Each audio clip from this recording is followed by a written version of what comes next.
Welcome, welcome, welcome. Hello, I'm your host, Mrs. Zim. And if you haven't, make sure you click the link below. That way you can subscribe to my channel and not miss out on anything you need to scale your business to 6 figures and beyond. Wow. So the one shift that I made that I noticed made the biggest difference to me was going from the mindset of selling to the mindset of solving.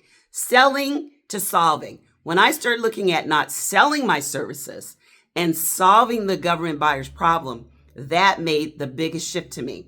And I looked at my website, I looked at my capability statement and my introduction, my elevator pitch, everything from not looking from a selling to the government point of view, but making sure that everything looked at me solving a problem for them. And it was apparent and evident within a short period of time of them listening to me when they met me in person, or when I did a capability briefing or anything like that. Instantly it was different. So make that shift and you will start to see the difference like I did in winning government contracts.